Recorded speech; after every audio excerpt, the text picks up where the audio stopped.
Good morning, class 9th students. This is our today's topic, the reign of terror, and the last one is directory rules, France. And after that, this third chapter will also be done, and we discuss about in previous class we learn about convent, a new word, Jacobin club, and a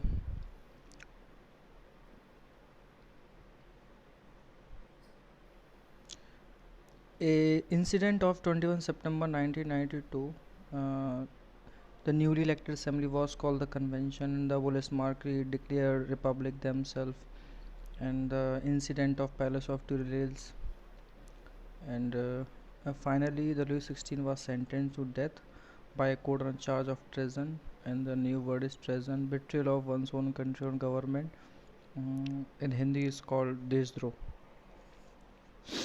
Okay, and after Louis XVI death on 21 January 1793, Mary Antoinette also be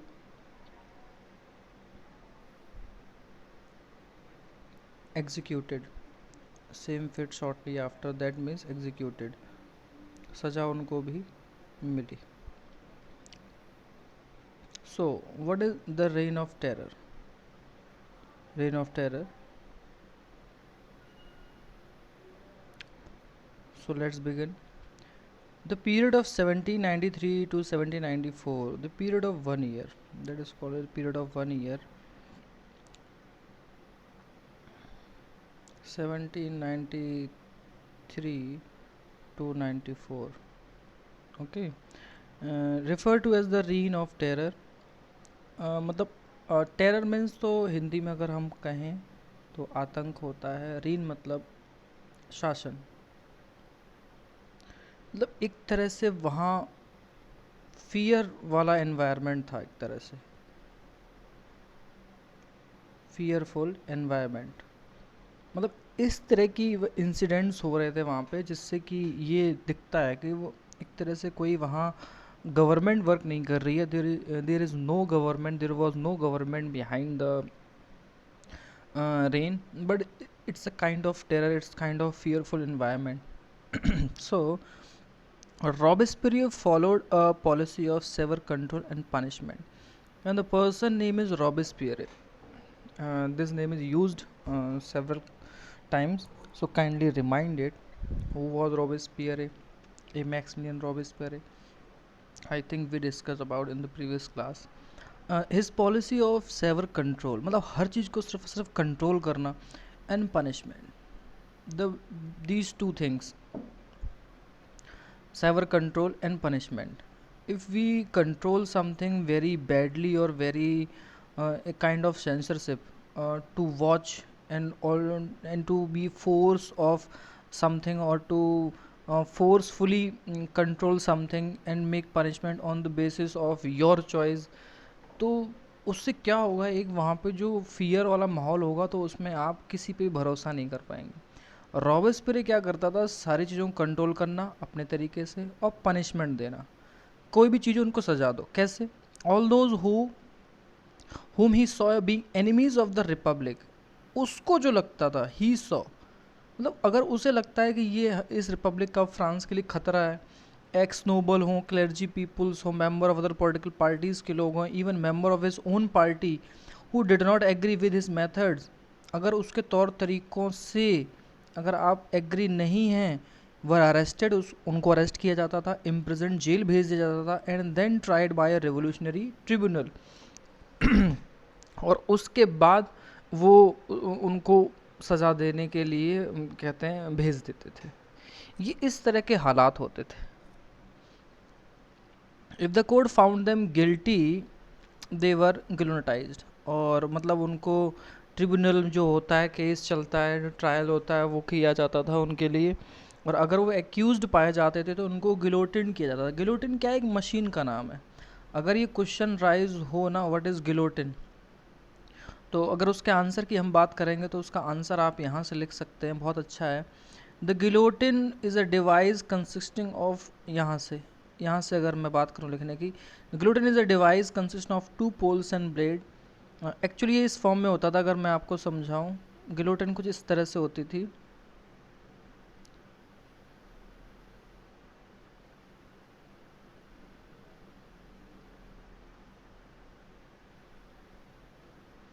guillotine इस तरह से होती थी, ये जो ऊपर का blade है ना, ये वाला ब्लेड, ये वाला ब्लेड और ये ब्लेड, इस ब्लेड के यहाँ पे एक हुक होता था बड़ा सा, इसको यहाँ से छोड़ दिया जाता था इस तरफ और इस तरफ, और ये जो पूरी की पूरी प्लेट आप देख रहे हैं, इसमें इंसान का सर धंसाया जाता था। इसको, इसमें ये जो होल है, इसके अंदर इंसान का सर धंसाने के बाद इसको ऊपर से ऐसे छोड़ दिया जाता है यहाँ से, तो ये नीचे गिरता था तो सिर धड़ से अलग हो जाता था। इस तरह की गिलोटिन मशीन थी। तो ये डिवाइस थी, a blade in which a person is be headed, इस ये जो गोल एरिया आप देख रहे हैं, इसमें उसका सर घुसेड़ दिया जाता था। It was named after doctor Guillotin who invented it, और इस मशीन का नाम गिलोटिन के नाम से पड़ा, कि जो डॉक्टर थे ना उनका नाम गिलोटिन था। पूरा नाम मुझे भी याद नहीं है, और ऐसा कहा जाता है कि डॉक्टर गिलोटिन को भी गिलोटिन मशीन से ही सजा दी गई थी वहाँ पे। इस तरह के माहौल था, क्योंकि कोई अगर उससे रॉबिस्पियर से संतुष्ट नहीं होता था, उसकी तौर तरीकों को हाँ में हाँ नहीं मिलाता था, तो वो उसको मरवा देता था। ये इस तरह के हालात थे। Okay, Robespierre government used law placing a maximum ceiling of wages and prices. उन्होंने कोशिश की कि जो ये बहुत ज़्यादा ये वेजेस और जो प्राइजेस बढ़ रहे हैं उस पर रोक लगाई जाए। मीट और ब्रेड को राशन किया गया, राशन मतलब एक इस दायरे में ही रखा जाए, इस दायरे में ही इसको प्राइस रखा जाए, इसको बंटवाया जाए, अंडर कंट्रोल ले लिया उस पर, खाने पीने की चीज़ों पे, फूड आइटम्स पे। Peasants were forced to transport their grain to cities, और जो एक फार्मर थे उनको फोर्स किया जाता था कि वो अपना ग्रेन जो है सिटीज़ के लिए ट्रांसपोर्ट करें, and sell it at price fix by the government, and the price that is decided by the government, the peasants and farmers are forced to be sell at that price. The use of more expensive white flour was forbidden. जो white तरह का वहाँ जो मतलब आटा है, जो इस तरह की चीज़ें वो उनको मनाही की गई। All citizens were required to eat the पेन डी एलिगेड इक्वलिटी ब्रेड। ये कुछ इस तरह से वहाँ पे नेम दिए हैं, इक्वलिटी ब्रेड करके, ये पेन डी एलिगेट करके। A loaf made of whole wheat, और जो बड़े अनाज से बनी हुई चीज़ें उनके लिए बोला गया कि उसको यूज़ करें। Equality was also sought to be practice through forms of speech and address. Equality वाला माहौल बनाया गया कि आप अपने बात को कह सकते हैं और किसी भी चीज़ को मान सकते हैं, उसे एक्सरसाइज कर सकते हैं। इंस्टेड ऑफ द ट्रेडिशनल मॉन्सेर sir and madam, actually sir तो इंग्लिश का वर्ड है और मैडम भी इंग्लिश का वर्ड है, बट फ्रेंच में सर को बोलेंगे मॉन्सेर और मैडम को बोलेंगे मदाम। ये फ्रेंच में होता है। जैसे स्पेनिश में होता है सेन्योर एंड सेन्योरिता। सेन्योर मतलब मिस्टर के लिए, सेन्योरिता मिस के लिए, लड़की के लिए जो इस्तेमाल होता है, ठीक है, और सेन्योर लड़कों के लिए मिस्टर। ऐसे ही फ्रेंच में मॉन्स्योर एंड मदाम, इंग्लिश में ब्रैकेट में लिखा हुआ है।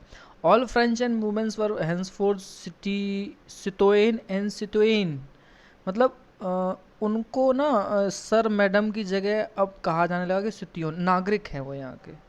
ठीक, मेरी बात समझ रहे हैं आप? मतलब जैसे कहा जाए कि तुम्हारे नाम से नहीं नाम से नहीं, नागरिक से बुलाओ। अब वुमेन्स में मेंस में फ़र्क को ख़त्म करो, वो आप इस नाम से बुलाओ। इससे पर जो मेंस्योर और मदाम यूज़ हो रहा था वो सितियोन, सितियोनी बोलो। सितियोनी मतलब लड़कियों के लिए, सितियोन मेल्स के लिए। Churches was shut down and their buildings control into barracks और ऑफिस। अब आप देख रहे हैं चर्च जो कितना पावरफुल था वो अब शट डाउन कर दिए हैं, मतलब उनको बंद कर दिया। बंद करने से मतलब जो रिलीजियसली इतना वहाँ पे अंधकार चल रहा था, डार्क टाइम पीरियड था, उसको फिनिश किया गया और उनकी बिल्डिंग को बैरक में बनाया गया, ऑफिसेस बना दिए गए। इस तरह की चीज़ों में अब यूज़ होने लगा। तो इस तरह की वहाँ पे आज़ादी आप देख सकते हैं। Robespierre pursued his policies so relentlessly that even his supporters began to demand moderation. उसके खुद के लोग भी मॉडरेशन का मतलब किसी चीज़ में उदार होना, मतलब किसी चीज़ को सिंपली तरीके से हामी भरना कि हाँ हम चेंज चाहते हैं, वो भी इस चीज़ पे जोर देता था, उसके सपोर्टर भी इस चीज़ को जो है मानते थे, इस डिमांड को। Finally he was convicted by court in July 1794, arrested and on the next day sent to guillotine. लेकिन हुआ क्या, बाद में फिर इस तरह की चीज़ें आई कि कोई भी इतना अगर रेन ऑफ टेरर की तरह से कोई वर्क करेगा तो वो रहेगा नहीं। आप कहते हैं ना कि कुछ चीज़ एक्सेसिव हो जाती है, वो चीज़ ज़्यादा दिन नहीं टिक सकती है। तो फाइनली उसको कोर्ट ने कन्विक्ट किया, 1794 में अरेस्ट किया और उसको गिलोटिन मशीन से ही मरवा दिया। अब वही गिलोटिन मशीन जिससे वो अदर्स लोगों को डेथ पनिशमेंट देता था, उसकी भी उसी से पनिशमेंट दी गई। ये एक सीनरी है जिसमें ये दिखाया जाता है कि आर्मी होना चाहिए, बहुत ही इसको सब कुछ आर्मी है, और इस तरह से वेल ग्लोरीफाई करना बहुत सारी चीज़ें, फेस्टिवल्स और ड्रेसेस को सपोर्ट करना, ये दिखाना कि कंट्री बहुत मजबूत है। जबकि कंट्री मजबूत तब होता है जब आर्मी नहीं, लोग मजबूत हों, क्योंकि लोगों से ही आर्मी बनती है, आर्मी से लोग नहीं बनते हैं।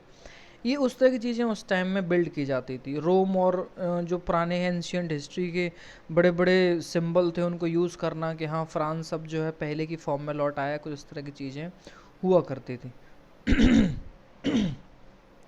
अब फाइनल लास्ट टॉपिक आप अगर अब बात करें डायरेक्टरी रूल फ्रांस। अभी डायरेक्टरी क्या है, अब जैकोबियंस तो फिनिश हो गए, जैकोबियंस तो फिनिश हो गए ना, रॉबेस्पियर को तो एग्जीक्यूट कर दिया गिलोटिन से। तो एक डायरेक्टरी रूल आया, उसमें क्या है, the fall of the Jacobin government allow the wealthier middle class to seize power. जब जैकोबिन गवर्नमेंट फेल हो गई तो जो वेल्दियर मिडिल क्लास लोग हैं उन्होंने कहा चलो अब हम लोग पावर पे कंट्रोल करते हैं। A new constitution was introduced which denied the vote to non property section of the society. फिर से एक नया कॉन्स्टिट्यूशन में बदलाव हुआ और ये कहा गया जिनके पास प्रॉपर्टी नहीं होगी उनको जो है वोट देने का अधिकार नहीं होगा, डिनाइड कर दिया गया दोबारा से। तो ये चीज़ें होने लगी। It provided for two elected legislative council. अगर बात करें कि हुआ क्या उसमें, तो आप देखेंगे कॉन्स्टिट्यूशन के बाद ना ये दो नई काउंसिल आई। अगर सबसे पहली बात करें न्यू कॉन्स्टिट्यूशन की, जिसमें डिनाइड किया गया non property section of society को, उसके बाद टू इलेक्टेड लेजिस्लेटिव काउंसिल आए। याद रखें, टू लेजिस्लेटिव काउंसिल्स, ठीक, ये चीज़ बड़ी इंपॉर्टेंट है कि टू लेजिस्लेटिव काउंसिल जो है अपॉइंटमेंट हुई। Then these then appointed directive. और उसके बाद ये जो काउंसिल थी, कौन सी, ये जो टू इलेक्टेड लेजिस्लेटिव काउंसिल थी, ये एक डायरेक्टरी अपॉइंट करती थी, यानी एक मेन पर्सन को जो कि सिस्टम को चलाएगा। An executive made about the 5 members. अब उसमें लोग कितने होंगे, ये चीज़ भी है कि एग्जीक्यूटिव की जो लोग होंगे उसमें 5 मेंबर्स होंगे। This was meant as safeguard against the concession of power in a one man executive under a Jacobin. इससे पहले क्या होता था, आप एक चीज़ ध्यान देखें, जब जैकोबिन क्लब्स की सरकार होती थी तो उसमें वन मैन रॉबेस्पियर के अंडर ही तो सारी कंसंट्रेशन ऑफ पावर थी। लेकिन इसमें क्या किया कि इसमें 5 मेंबर्स होंगे जो ये रखेंगे कि इसको सेफ गार्ड की तरह ऐसे यूज़ करेंगे कि किसी एक के हाथ में पावर जो है कंसंट्रेट नहीं होगी, जैसे कि जयपुर के टाइम से होती थी, और कोई अपनी मनमानी नहीं कर पाएगा। However the director often clash with the legislative council. अब प्रॉब्लम ये थी कि जो काउंसिल, दो काउंसिल थी, ये आपस में ही झगड़ती रहती थी।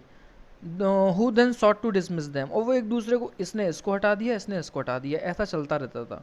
The political instability of the directory paved the way for the rise of military dictator. अभी जो पॉलिटिकल इंस्टेबिलिटी आई, मतलब कोई स्टेबिलिटी नहीं है, कोई अच्छा लीडर नहीं मिल पा रहा है, और जब लीडर कोई अच्छा नहीं मिलता है तो बेटा मिलिट्री डिक्टेटर या डिक्टेटर दोनों में से कोई एक चीज़ आएगी। मिलिट्री डिक्टेटर यानी कि जो आर्मी है उसके जो लोग हैं, जब उन्हें लगता है कि कोई भी पावर में अच्छा पर्सन नहीं आ पा रहा है और कोई भी अच्छे से नहीं संभाल पा रहा है, तो सिंपल सी बात है, हमेशा होता है कि या तो मिलिट्री डिक्टेटर या फिर सिर्फ और सिर्फ डिक्टेटर, दोनों में से कोई एक आता है और उसका रास्ता, पेव द वे, यानी कि रास्ता क्लियर हो जाता है। और वो रास्ता तय किया था नेपोलियन बोनापार्ट के लिए। डायरेक्टरी उतना अच्छे से वर्क नहीं कर पाई और नेपोलियन बोनापार्ट ने आके डिक्टेटरशिप अपनी स्थापित कर दी थी। He establish a dictatorship in the France later on. But beginning में नेपोलियन ने बहुत अच्छे चेंज किए, सबको लगा ये बहुत कुछ अच्छा लेके आएगा, बट धीरे धीरे वो डिक्टेटरशिप की तरह ही वर्क करने लगा। तो पॉलिटिकल अनस्टेबिलिटी किसी भी कंट्री में अगर आती है तो डिक्टेटरशिप की चांस वहाँ सबसे ज़्यादा बनते हैं। जब लोगों को लगता है कोई भी पावर में नहीं है, कोई अच्छा नहीं है, और लोग अपने तरफ से ही किसी को पसंद करने के बाद डिक्टेटर घोषित कर देते हैं। और नेपोलियन बोनापार्ट का इस तरह से रास्ता तय हुआ। जैकोबिन ओके, जैकोबिन के बाद फिर डायरेक्टरी, और डायरेक्टरी से फिर बाद में नेपोलियन का एरा आता है, नेपोलियन। ये इस तरह से through all these changes in the form of government, ये सारे चेंजेस होते रहे, कभी जैकोबिन्स, कभी डायरेक्टरी, कभी dictatorship. The ideals of the freedom, the equality before the law and the fraternity remain spring ideals that motivated political movement in France, rest of the Europe during the following century. एक चीज़ आप बहुत अच्छी सीखेंगे कि जो ideals हैं, कौन से आइडियल्स हैं, पहले उस पर ध्यान दें। जो आइडियल्स हैं, पहला है freedom, the equality before law and fraternity. ये जो तीन चीज़ें हैं आपकी, ठीक, ये पूरे पॉलिटिकल मूवमेंट के लिए सबसे ज़्यादा आइडियल की तरह रही। मतलब एक थॉट रहा ऐसा कि लोगों में फ्रेटर्निटी, भाईचारे की भावना आई, सब लोग कानून की नज़र में बराबर हैं, और आज़ादी। ये तीन चीज़ें हासिल हुई फ्रेंच रेवोल्यूशन से। ये चीज़ बहुत बाद में फिर इंडिया के लिए भी यूज़ होती हैं, और जब इंडिया ब्रिटिश से लड़ रहे होते हैं तो फ्रीडम ही चाहते हैं, इक्वलिटी बिफोर लॉ चाहते हैं, क्योंकि अंग्रेज़ों में और हिंदुस्तानियों में बहुत तरह के डिफरेंसेस थे। फ्रेटर्निटी, भाईचारा से हम लोग रहना चाहते थे। ये सारी चीज़ें फ्रेंच रेवोल्यूशन से बहुत पॉपुलर हुई, पूरी दुनिया में उसका मैसेज गया, और कहते हैं ना, इंस्पायर किया अदर पॉलिटिकल मूवमेंट को फ्रांस में और पूरे रेस्ट ऑफ यूरोप में उस पूरी सेंचुरी के टाइम पे। 19th सेंचुरी से लेकर 20th सेंचुरी दोनों में इन चीज़ों को बहुत फॉलो किया गया, बहुत इंस्पायर हुए, हर कंट्री में ये सारी चीज़ें फैली और डेमोक्रेसी इस्टेब्लिश हुई। So I think this is the end of the chapter number 3। Listen guys, मैंने शायद आपको बता ही दिया है कि मल्टीपल चॉइस बेस्ड क्वेश्चन ही आएंगे आपके, आप ध्यान रखें। पहले से ये नया चेंज है, ठीक है, ये न्यू है, जो ओल्ड फॉर्म था वो नहीं आएगा, बट हाँ अगर फिल इन द ब्लैंक्स आया तो भी आपको 4 ऑप्शन मिलेंगे। मल्टीपल चॉइस ही पूरा क्वेश्चन पेपर होगा आपका। Kindly be aware about our paper, that is a multiple choice, and there are 40 questions and you have to take the correct answer। ये छोटी छोटी चीज़ें आपको पता ही हैं। सिलेबस सेम है, उसमें कुछ भी ना बदला गया है ना बदला जाएगा। जो ओल्ड सिलेबस है उसको आप अच्छे से रिवाइज करें और अच्छे से एग्ज़ाम के लिए अपना प्रिपेयर करते रहें। घर पे अच्छे से रहिए, ख्याल रखिए, टेक केयर, बाय बाय।